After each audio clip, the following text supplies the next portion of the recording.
Lorsqu'on parle de fusil, il y a plusieurs mécanismes qui sont disponibles sur le marché. On va souvent se diriger vers tout ce qui est semi-automatique. Donc, on va vraiment vérifier si on a des mécanismes à gaz. Mais les bons vieux fusils à pompe, ça existe encore? Bien, définitivement. Puis malheureusement, c'est souvent relayé aux oubliettes parce que on le voit comme un mécanisme qui est peut-être un petit peu plus rudimentaire. Puis au contraire, des fois, c'est même... Vous avez même sauvé ses balles. Bien, oui, si c'est vrai. C'est la munition si vous êtes à la sauvagine avec... Puis j'ai, pour ma part, chassé pendant des années la sauvagine avec un mécanisme à pompe parce que à ce moment-là, j'avais pas le moyen de me payer d'autre chose. Puis on m'avait donné un mécanisme à pompe et j'ai fait avec. Puis il y avait plusieurs avantages par rapport aux autres. Entre autres, je jammais beaucoup moins souvent. Bien oui, c'est sûr que la possibilité d'enrayage est beaucoup moins grande. Bien, et dépendamment de la confection de l'arme, c'est définitif. On va le voir ici, on a deux systèmes complètement différents. On a un 8.35 Ultimag de Mossberg et puis on a un 5.90 M-Lock qui sont deux armes à vocation totalement différentes. Puis juste faire le tour rapidement avant de rentrer dans le mécanisme à pompe de ce qu'on a devant nous. Là. Le Ultimag est super intéressant parce qu'il est disponible en beaucoup de configurations. Oui, ça, c'est la configuration Turkey. Oui. Mais il existe aussi en combo parce que vous pouvez avoir un canon vrillé et un canon plat qui vient avec. Alors, différentes configurations. C'est pas ma couleur préférée, celle-là, définitivement pas. Ah, mais je suis sûre qu'il y en a plein à la maison qui l'aiment, par exemple. Tout ce qui est camo, il y en a qui adorent ça. Je suis content si ça fait l'affaire de quelqu'un.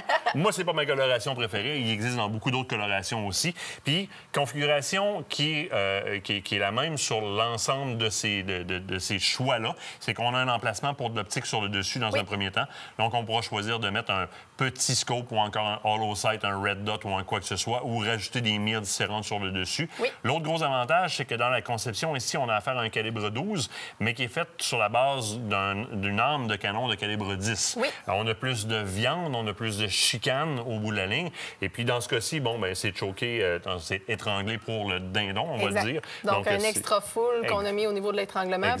Il est vraiment conçu pour aller au dindon. Au niveau de sa conception, la longueur du canon et vice-versa, il est conçu pour ça. Oui, et on pourra l'interchanger. Alors que mon 5.90 M-Lock, bien là, je suis dans quelque chose qui est totalement différent, qui est une arme qui est beaucoup plus orientée home defense ou encore forces armées, les forces d'intervention, mais qui pourra servir pour la chasse aussi si on peut tolérer ne pas avoir d'étranglement interchangeable. C'est un canon lisse, donc il n'y a pas de possibilité d'étranglement sur le bout. Considérez-le comme un étranglement cylindrique, littéralement. Mais il y a des gros avantages. C'est une arme qui a été faite pour faire du breaching, pour défoncer des portes. Donc, c'est une arme avec laquelle vous pouvez creuser une rigole sur le tour de votre tente sans aucun problème. Si vous êtes pris avec votre véhicule, elle peut vous servir de pelle. Oui, mais tu sais, bras d'action double au niveau de l'action du pump action.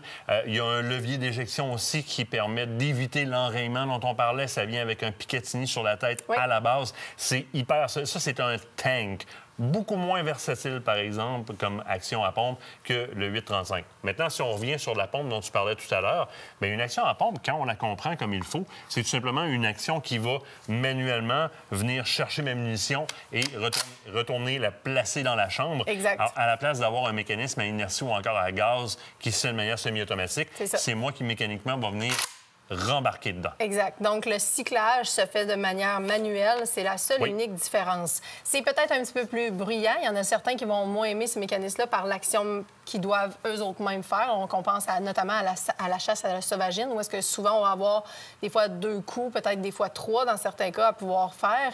Des fois, c'est peut-être moins évident, mais une fois qu'on a capté le tout, ça se fait très bien. Ça se fait très bien. Puis, si je veux dire, c'est justement les problèmes de cyclage qui vont prendre, par exemple, des balles, des munitions, excuse-moi, qui vont être plus puissantes pour cycler dans certaines armes semi-automatiques. Puis, quand on arrive dans les mini-shells ou encore des low recoil, on va avoir de la misère à faire cycler un mécanisme semi-automatique. Un peu moins c'est à gaz, un peu plus c'est à inertie. Bien là, ici, si vous manquez de bras, vous allez avoir de la misère à cycler, mais sinon, ça va très, très bien aller parce que vous le faites manuellement. L'autre gros avantage d'un mécanisme à pompe, c'est l'accès. Parce qu'on peut quand même assez facilement, sans trop avoir de manipulation à faire comme exactement, démancher complètement le canon de là. Et puis, j'ai mon canon en main pour vraiment pouvoir faire un nettoyage du canon complet parce que là, je vais pouvoir voir dans l'âme du canon, voir s'il reste quelque chose, sans utiliser de bore scope pour aller voir, par exemple, comme un bore scope flexible flexible qu'on va avoir besoin, par exemple, dans donc, un c'est une espèce de petite semi-automatique. caméra pour voir à l'intérieur s'il reste des résidus de poudre. Exactement. On peut faire ce genre de désassemblage-là dans un semi-automatique aussi relativement facilement, mais c'est de vous montrer à quel point on a peur de démancher nos armes, mais vous voyez, en 2 temps, 3 mouvements, je me ramasse avec mon canon dans les mains, et puis je suis pas dans un atelier d'armurerie ici. J'ai dévissé sur le bout, j'ai sorti mon canon, bam, je suis rendu avec. Ça me permet aussi d'aller rehuiler les insertions, question que ça ne vienne pas voyons, qu'il n'y ait pas de... corrodé, dans le fond, qu'il n'y ait pas justement de corrosion qui se crée là. Et là, autre chose, c'est souvent les résidus de terre. Si vous faites, exemple, de la sauvagine ou que vous utilisez votre arme un peu partout, c'est sûr qu'il va y avoir des résidus. Donc, si on est en mesure de le démonter facilement, on est capable de tout enlever ça. Terre et poudre, parce que là, j'ai mes bras d'action aussi qui sont disponibles à ce moment-là. Donc, je peux vraiment venir nettoyer mes bras d'action et peut-être venir les rincer à l'air après ça pour tout sortir de là, parce que la rétroaction des gaz va faire que tout ce système-là peut se remplir de poudre colmatée. Puis là, ça peut donner des problèmes à faire cette action-là, qui est l'action de recharger. J'ai accès rapidement au mécanisme. Ce sont des actions qui sont très, très, très fiables et qui vont vous permettre d'avoir des armes à beaucoup meilleur marché aussi que du semi-automatique. C'est vraiment parfait pour des premières armes. Je suis vraiment contente qu'on les ait présentées. Mais là, sais-tu quoi? C'est le moment de la pause. Ah oui? Ah oui! Et l'autre bord de la pause, on s'en va voir Buck Thorax. Parle-moi de ça, toi. Non, on mais va on jaser monte de ça, ensemble. on monte ça. Non, mais j'ai pas besoin de la remonter. Il faut juste que...